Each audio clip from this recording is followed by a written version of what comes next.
Let me fix this a little bit. Let's see. How's that? Let's try that.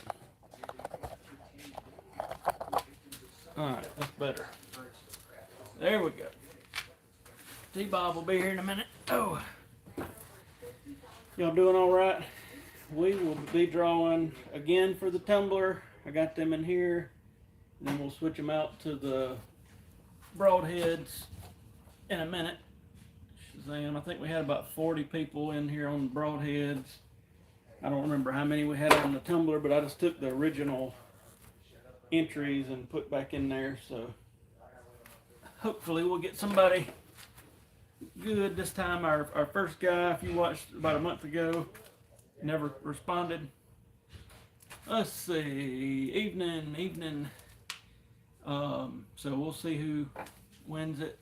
What's going on? I can kind of see the comments. Y'all doing all right this evening? We got pollen going everywhere. It's yellow. My nose is starting to get angry. And it went from about 70 to 80 degrees in South Carolina down to about 30 in the morning. So I don't know what's going on. It's done got wild. We'll let everybody get on here good, and then we'll start drawing some stuff.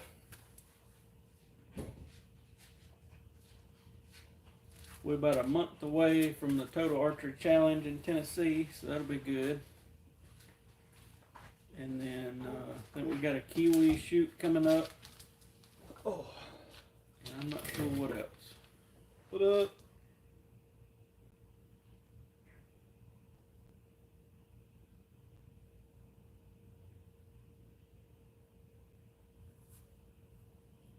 Get over to the live chat. What's going on, Richard? Rancher Sean, Brad, William.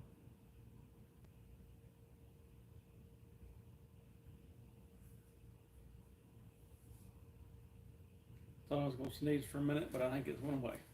I'll be alright. What bows you want to talk about? I don't know. That is a good question.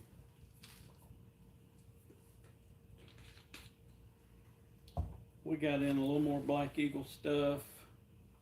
Got some X impacts in, some more tournament eras.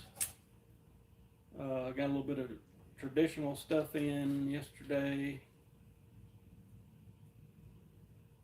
Still waiting on Spot Hog. What's going on, Muddy Ducks? Muddy Ducks. So when we draw for the tumbler, you can either email us, archeryshack@gmail.com, or you can email or get a hold of Muddy Ducks, because the way it'll work is whoever wins it will ultimately just get a hold of her, and you can design the tumbler however you want. You can kind of give her some ideas, or I wish I'd have brought mine out here. You can go to her page and look at all the ones she's done and kind of see what you could do, or ideas or whatever. But we'll get you in contact with her. You can design whatever you want. I'm sure it'll take a little time to get all that made, and then she'll ship it to you, and then we'll be good to go. We'll post some pictures of it, because I'm sure it'll be fancy. Brad, I wish we could talk about the Evil, but we still ain't got ours in and don't really know when it's coming in. Nope. Talk about the Black 5 versus the Nexus 4. I thought about doing some videos comparing like Black 1 to Nexus 2, Black 5 to whatever Nexus 4 and 6. Seeing, I mean, to be honest, down the whole board, the Black Series is going to have a little more vibration and be a little slower, and that's about it. And of course the grip's the old metal grip, but that's not a... I mean, I was just wrapping mine with a rubber wrap, so it's not a huge deal. To me, the biggest difference is that little bit of vibration you hear out of the cams. I don't really hear it out of the Nexus like you did out of this bow. And I think really that had, I don't know what Prime was doing, but I know a lot of the ones that we had to complain about was the cam screw backing out. Yeah. And I even had it on my Black 5. And when I changed the strings on it about a month ago, I took out one screw. It was the only one. I took it out, put some blue Loctite on it, put it back in, and I haven't had a bit of problem out of mine. And I've shot a little bit. If you got a Black 5, in my personal opinion, I didn't switch over to a 4 this year. And that was the bow I would have went to, but I didn't. I shot my Black 5 some last year, and to me, besides what little bit of riser vibration you feel, and I know that new grip on those 4s is going to take that out, but I didn't really see for me to upgrade for this year. I'm going to kind of wait and see what they do for 2022. Yeah, I'd say if you already got one, probably not worth the upgrade, but if you're getting a new one, go ahead and go to Nexus. Mm-hmm. But yeah, I'm probably definitely going to do a Black 1 versus Nexus video at some point and see what kind of speed differences and loudness and all that we get. Let's see. Trinity asks, is an easy fletching jig okay, or should I save my clams for a Bitzenberger? It's according to what you want to do. To me, you're only going to get pretty much that one setup on it. You know what I mean? If you want to play with some stuff, I'd go Bitzenberger, because you know you can even with just like a right wing clamp, you can adjust all the offsets and all that sort of thing. So that's a hard one. I mean,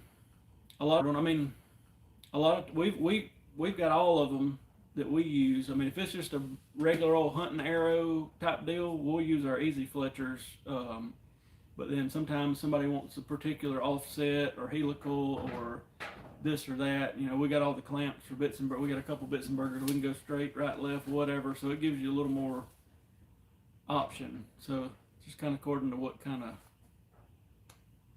you want to do. Stan P asks, what is our opinion on the Matthews Atlas? I like it pretty good. The ones we've had through the shop. I mean, it's obviously a bigger bow, but I thought it shot pretty good. The banner's hitting the door. I mean, I can't think of anything I would say was negative on it. We had last one we had through was a long draw fella, and it, you know, I thought it felt good, shot good. I think nothing I really didn't like about it. So I think it was overall a good bow. Richard said he's been using the Helix Tower jig since 2015. He's got the helical arms, straight arms for it. He says only downside is there's no way to do a 4-fletch. Yeah, we was talking about that the other day with the easy fletch. I wish they would come out with a 4-fletch option. Mm-hmm.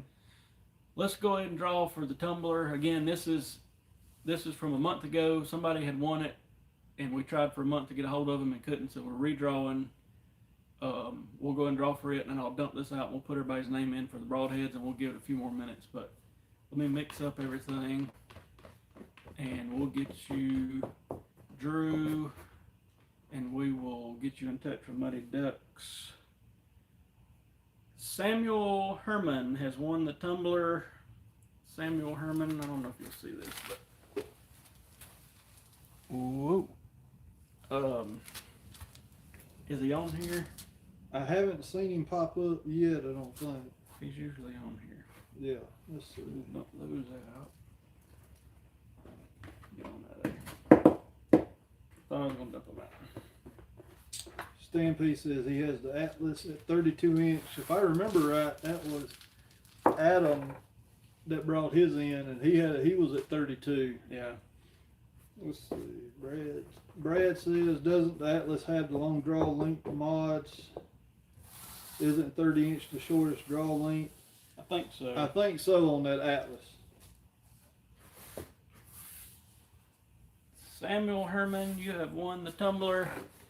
If you were to join or watch later, just shoot me an email I'll get you in touch with Muddy Ducks.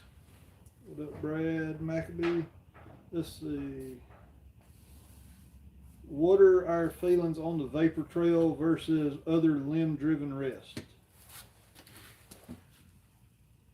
To me, limb driven's right now a two company game. To me, it's the vapor trail versus the Hamsky. Mm-hmm. And we kind of tell people the Hamsky is way overbuilt and like a brick, and it's solid, but it's just a tad heavy. So if you're worried about something breaking or whatever, go Hamsky, and that's what I've got on all my stuff right now. But if you want a little bit lighter weight that we really hadn't had any trouble with, then go Vapor Trail. So I know that don't answer too much, but and there's other ones out there. I know we've had some trouble in the past with some Trophy Ridge limb driver stuff. Trophy Takers thrown a few curveballs at us, so I hadn't been a biggest of fans. But I mean, I think QAD is the next one that needs to step up, because right now I feel like they are, as far as a cable-driven rest, probably 7 out of 10 we get in the shop. Yeah. Bows to put a string or whatever on, it's the QAD. I feel like if they would step it up and jump to a limb-driven as well, they could rule the market if it's built well. Didn't Ripcord make a new limb-driven rest? And I feel like I've messed with about 2 of them, but I don't have a whole lot of time behind playing with one. I mean, from what we see in the shop coming in, most people on a hunting rig, most people are running the Vapor Trail. We hadn't seen too many of the Trinity Hunter rests come in the shop. Yeah. But we see more of like the Vapor Trails on hunting bows, and then on target bows, definitely the Hamsky rest is probably dominating that side of it if they're running a limb driver. Well, and I think like the Vapor Trail, they've had the Pro V out for a while. They've had several versions out, and we still see some Pro Vs come in a good bit, and then some of the newer stuff. But yeah, and then we get a lot of, like you said, a lot of tournament people wanting Hamsky. But Stan said, how long do you expect the back order on Excel sights? He's got the new Landslide Carbon Pro on order from Lancaster. It's hard to say. Yeah. These companies, I don't think, we try to tell people, the companies are blaming it on COVID pretty much, and I'm sure that's part of the case. But we've had stuff, not Excel, but I mean, I'm sure they're in the same boat. This took months and months and months, and it's been stuff that we could get in a few days to a week before all this mess hit, so it's hard to say. We've got an Ultra View release ordered for a fella that was supposed to be in like 3 weeks ago, and they keep bumping it back, and I don't even know. They don't even have an expected date anymore listed, so we had some Bear bows and crossbows and bolts ordered last year that ended up taking, about 6 months to get. Yeah. We still got Spot Hog that's been ordered since the end of last year that hadn't come in, so I don't know. These companies, I don't know what to say. It's just archery in general. I feel like they need to get their head out of their ass sometimes, but I don't know. Even before COVID hit, sometimes it was like, what are y'all doing here? Let's go. Yeah. But whatever. It's just archery, I guess. Samuel just got on. Samuel, you're on. You won the tumbler. Woo! I think Muddy Ducks put her email in the comment, so just get with her. You won it. Let's see. We hadn't drew for the broadheads yet.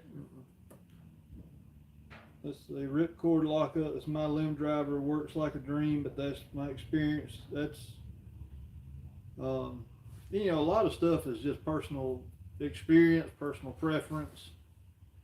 Brad Maccabee, no evil, and really don't know when we're going to get it. We thought we were going to have it pretty much by now, but it could be well into the summer before we even see ours. Yeah, there's no telling. I know there's another shop about an hour from us said the same thing, so who knows. I should just cancel the damn thing. Brad said that he tried to make an Excel order this week and said they're 6 to 8 weeks out. Yeah. And well, I don't want to throw too many companies under the bus, but we've been told 6 to 8 weeks from some companies, and it ended up being a lot longer. But I don't know. Like I say, these archery people, I just feel like they need to do something sometimes. Yeah, they'll tell us 6 to 8 weeks, and it'll end up being what, 2 to 3 months or more. Yeah, there'd be something crazy. Let's see, how many people? We got 20 couple people. Here, you draw. We're giving away you can mix it up and all that. We're giving away the rocket broadheads. Get them unstuck from the bottom where I can mix them up. You got some static in the book. Samuel won the tumbler. Like TJ said, I think Muddy Ducks' email is in the comments. If not, we can get you hooked up with her, and you can design whatever you want. This is for the rocket siphon broadheads. Whoever wins these, just email me, archershack@gmail.com, and I'll get them in the mail headed your way. He's picked one. Little bitty paper. Muddy Ducks. No way. Yep, there it is. Muddy Ducks has won it. I don't know if y'all gonna be able to see, but it's a little blurry, but Muddy Ducks has won oh, a pack of broadheads. Congratulations, my friends. Now we got to figure out what to give away next time. Maybe we'll figure it out by our next live stream. So that's cool. I told TJ a while ago, we need to reach out to some archery company that's got some money and be like, listen, we want to give something big away. Give us something you sell for about $500. Yeah. But I don't know who that would be. Me neither.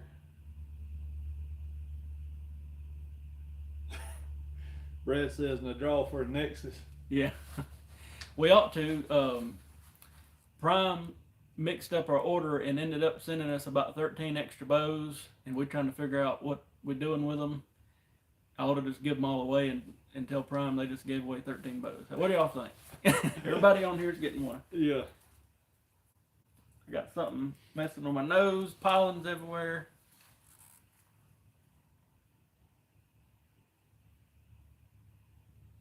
But that is cool. Yeah.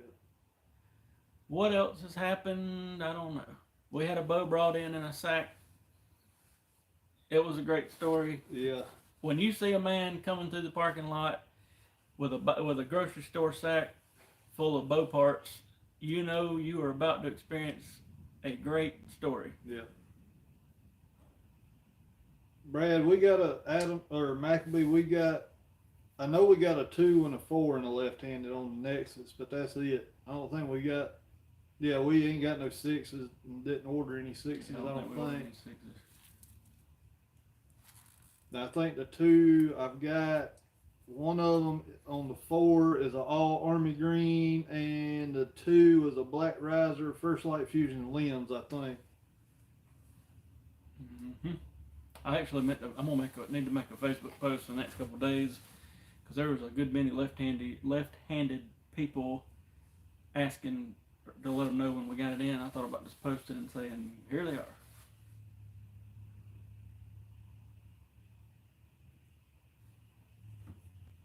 Yeah. If you just tuned in, we got Samuel Herman. He won our tumbler. And Muddy Ducks, she won the pack. Easy now. Of broadheads. Easy. James, we don't have any Carbon Express in stock. We can order them, but we don't stock them. And Stan P says, what do you think about doing repairs on bows and teaching lessons as a super small business? I think it's a good idea. I think we talked to a lot of people that'll end up getting hooked up with us with the bowstrings. And most of them say, listen, I'm not going to be ordering 200 sets a year, but I might be ordering 20 sets or 30 sets, and we get them hooked up as like a dealer sort of thing with a little bit of a discount. And most of them, do it out of a basement or whatever at their house. Garage. And most of them tell me that either A, they don't have any shops around them, or B, they got to shop around them if they're a bunch of jackasses or whatever. And usually it works out. I mean, it takes a year or two to kind of get your name out there and let everybody know, like, that you're good, but maybe you only there in the evenings or weekends or whatever. But I mean, it usually works out good. I feel like most shops started that way. Yeah. We've got several, that we deal with like that, and some of them have ended up going bigger. One guy, matter of fact, this has been like 5-6 years ago. One guy I sold strings to. He started in his garage or whatever, and then he ended up this was in like Indiana or Illinois, somewhere like that. I can't remember. He ended up starting like a big shop, and it turned out. I mean, he's got an indoor range and all kind of stuff, the big brands and all that. But he started 5-6 years ago, just tinkering out of his garage. So you never know what's going to happen. It's one of them deals. Most of the bigger shops don't or can't have the greatest of customer service, and you go, you start tinkering with a few bows, start a Facebook page and all that, and then people see that you spending the time, putting time into their stuff, and it usually works out pretty good.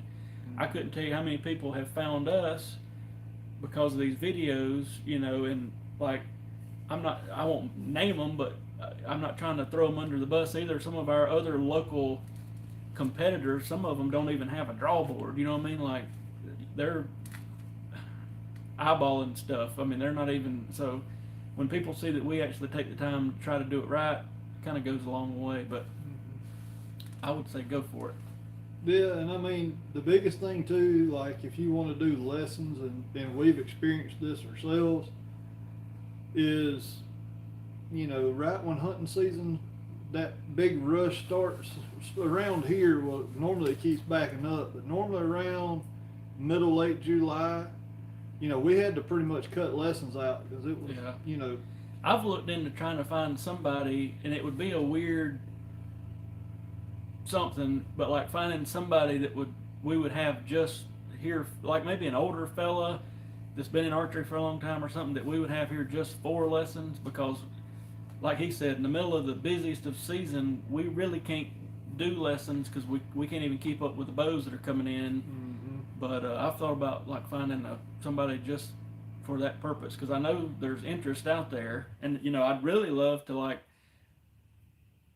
I want to call it like explore archery or intro to archery or whatever, and about once a month we got Genesis bows, have a bunch of Genesis bows, and just have kids and ladies and men, whoever wants to come kind of learn about how to shoot or anything about it, just tell them to be here Saturday morning type thing, and spend about an hour going over stuff and letting them shoot. But we don't have the manpower at the time, but hopefully we'll get there one day. And the biggest thing too is with younger kids, about the first 10 minutes they're into it. You got to keep changing it up, or they get bored quick. And I found when I've done them, like, there's all kind of little tricks. Like, there's one company, what's the name of the company that makes the bottle that blows up? Oh man. Anyway, there's a company, it's on Lancaster. They got this device. You just take an old 20-ounce bottle and it puts all this pressure in it. And you can put baby powder and the kids shoot at it and it's loud, pow, and then it blows a big thing of smoke up. They love that. They tend to love 3D targets, but if you just more than about 10-15 minutes at a paper target trying to work on form and stuff, and they're done. Yeah. So, like, my method of attack is about 10 minutes working on form and stuff, and then start making it fun, and then maybe bring them back into the form at the end or something. But you want them to have fun, but you also want to make sure they're doing it right. So, but yeah, there's a lot of interest in lessons right now. And I know shops that make the most of their money off of the lesson side of it. And most of them have indoor ranges and that sort of thing, but it's there.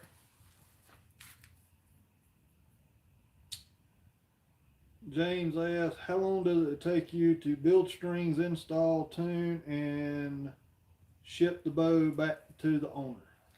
Right now, we're telling people to give us about 2 weeks in-house to be safe. So we get it, and it's the same for like a drop-off right now. Somebody drops a bow off, we tell them about 2 weeks, and we get them made and put on and tuned and the whole 9 yards. So, and when it gets to the busiest of busy seasons, it gets a little bit longer, but 80% of the year we stayed about 2 weeks, and that's kind of where we end up. But And it fluctuates sometimes too. Like right now, with it being tax time and everything like that, Yeah. you know, normally tax season comes up, we normally bump up because right now we're about 2.5 weeks out. Yeah. And then usually April, May. it'll start tanking back off because people start taking the early summer breaks and all that type of thing, and then midsummer it'll go wild again. But last year with the COVID, it was completely different, so we don't know what to expect this year. Let's see. Eric's on here. What up? What's going on? If y'all just tuned in, Mr. Samuel Herman won the tumbler, and Muddy Ducks won the broadheads, and we're gonna figure out what to give away and announce it next week. Let's see. Stan P said he's in California and his local bow shop acts like the crap don't stink. It's crazy how people enjoy their service.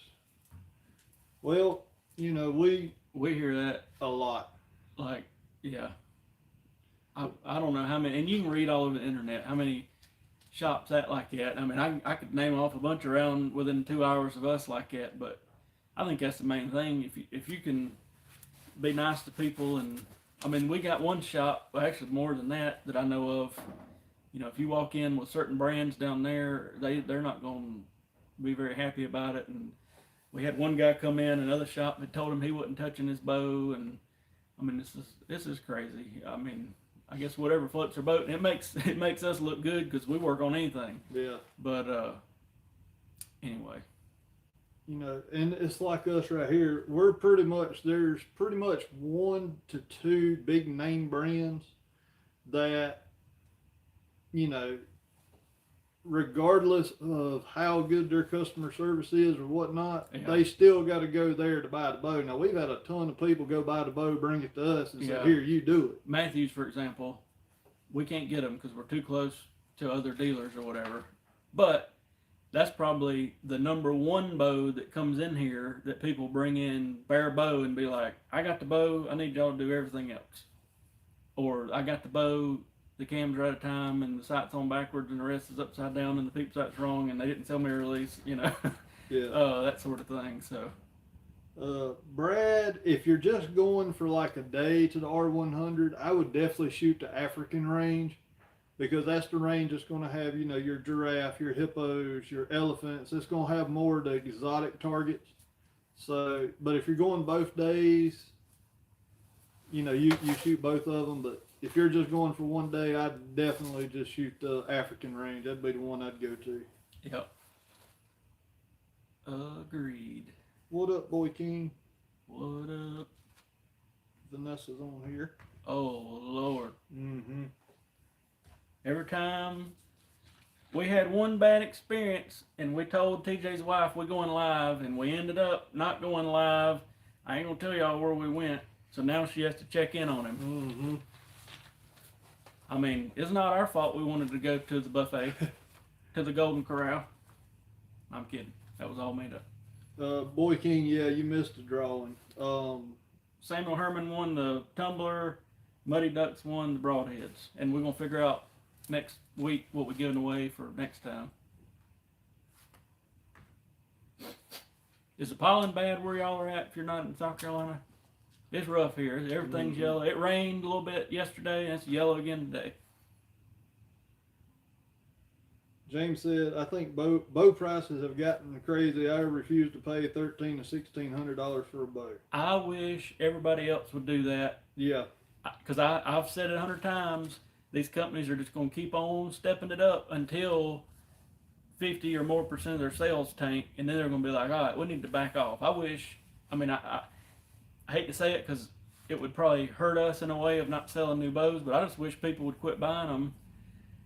And then these companies would say, all right, we're going to back it down several $100s, because I don't see all that much difference in a bow now and a bow 8 to 10 years ago, and they were a good bit cheaper, you know. Mm-hmm. Oh, and your wife's on here too. Oh, yeah. Oh, man. I need to clean my phone screen. That's why I keep having to pick it up. Let's see. I can't read. Boy King says we have the best prices on primes that he's seen. We try to keep them around $399.99. I'm kidding. Don't call us. No. I wish we could.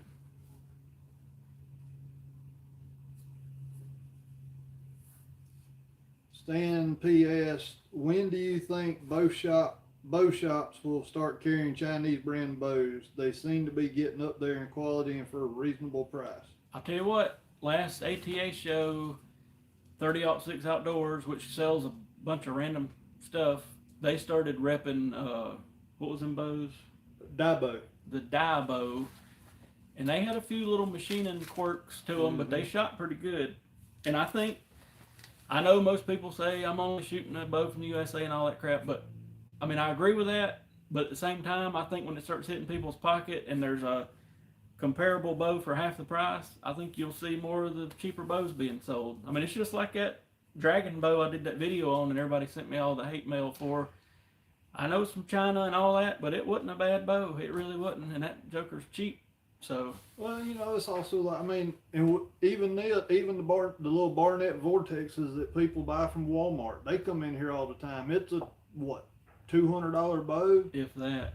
And I'm not a fan of that one because it's plastic. Yeah. Even some of there's a bunch of plastic on it, but for somebody just getting into it that's never shot before, I mean, what's that dragon bow go for? $250, $275-ish? $200. $200. I Yeah. mean, if you don't like it, you're not out. Yeah. You're not out $2,000 on a full setup. Yeah. Roughly. I'd say right now, in the beginner bow market, the Chinese stuff could possibly get there, but I hadn't seen a higher end Chinese bow of the ones that's come in here that I would say is up there. One of those, I don't remember who makes it. It looks just like a Matthews Chill. It came in here and that thing felt like a bomb going off, but it's cheap. It's like $400 brand new, but I don't know. So we'll see. But most people don't know, PSE, Bear, all these $300 bows, they're coming from China. I mean, we get the boxes in from them and it says it's shipped from China on them, so it ain't much of a secret. I mean, there may be a couple parts from here or whatever, but all these cheap crossbows that we get supposedly from these American companies, they're Chinese. That's people, I don't think people realize it, but they are. Let's see here. Where am I at? Boy King says he is taking Adam turkey hunting tomorrow. It's that time. Yep. Let's see. Except for the pollen. Brad Adams, did we see the sight bar Chris B was running? I don't think so. I watched something of his the other day, but I don't remember which video it was.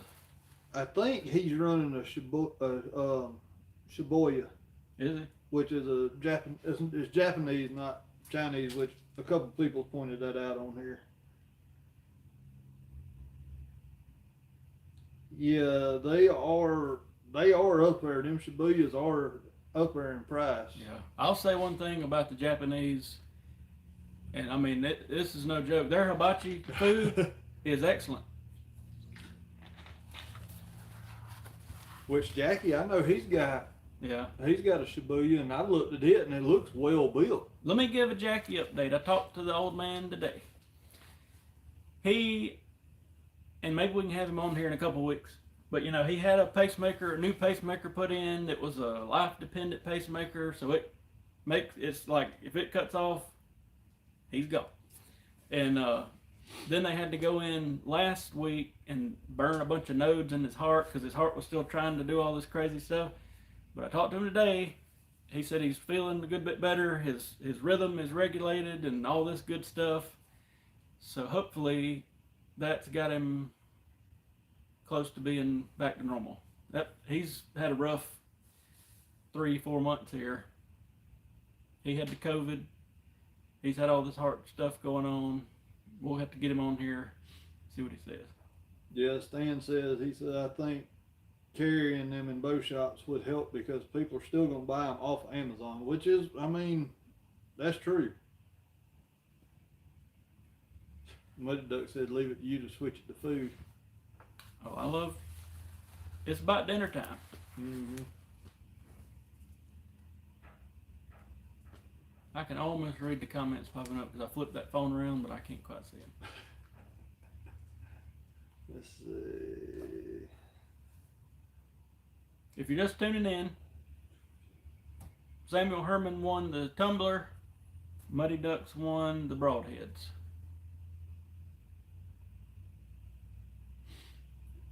Boy King says he got rid of his trophy taker, installed a Trinity Hunter Pro. He said we were right, way better. He bought that Nexus 2 from us. That's Avery, if I remember right. The trophy taker, like I used to love trophy taker, and then the Jokers started getting them made in China, and I had a couple problems with them, and we quit carrying them, and they're kind of hit or miss now, so I'm not completely thrilled with them, but it sucks because they used to be built well and no problems. So I don't know. Richard said anything that gets customers in the mom and pop archery shops has to be good. That's about the truth. Yeah. I think it's already happened, but over the next little while, it'll slow. Well, I mean, you got companies like Prime and Matthews that are only selling to dealers, which is a good thing, but now there's so many people buying used stuff and that sort of thing. You're going to slowly see the archery shop become almost a service only type of thing, and maybe lessons and that sort of thing. I think. I mean, you always have people that go to a pro shop, but I mean, you can get online and look through the Facebook groups. There's so many people that do not like the archery shop, and because the shops are being assholes to them, and I mean, I don't blame them, but I think you'll keep seeing companies dwindle as far as who only will sell to the pro shop, and that'll be that. Brad Maccabee says, do we see a drastic increase in accuracy with limb-driven versus cable-driven? No. I went to the limb-driven originally because George Riles had done a test, like an 80-yard or 100-yard test, and said he noticed a small difference. And he's one of the people that I follow pretty closely, and he's right down here in Georgia. So I went to it, and I never really did any tests, but I never had any trouble, so I just stuck with it. I mean, that would be something to play with. I think if the cable driven is timed correctly, it's kind of hand in hand. But we've talked about it before. That cable driven, if that cord stretches, you're kind of you're going to have to do a lot of adjusting. Where the limb driven, you can just tug that thing down and keep on shooting. And then Brad Adams said, is Trophy Taker still out of Evansville, Pennsylvania? No, Indiana. Trophy Taker? Yeah, Trophy Taker. What did I say, Trophy Ridge? Trophy Taker got bought by Arcus, which briefly owned Obsession and Lord Dead Downwind. I forget what all companies. And so they started outsourcing them to, I think Arcus is out of New York, but don't quote me on that. They started outsourcing them to China, and that's when we started seeing the quality control issues and kind of eased away from them. But originally, the Trophy Takers were tanks and hard to beat. Mm-hmm. A couple of years ago, I still got a Shaky Hunter at the house, I think. Yeah, I got one over there somewhere. But anyway, I guess we'll let y'all get to dinner, or let me get to dinner. Y'all got me thinking about the hibachi. But we'll be on here next week and let you know. Well, actually, probably on the podcast that'll come out Tuesday, we'll let you know what we're giving away next time around, or it'll be a month from now pretty much. But congratulations to Sam and Muddy Ducks, and let us know if we can do anything for you, and if not, we will see y'all on our next video. Yep. See y'all.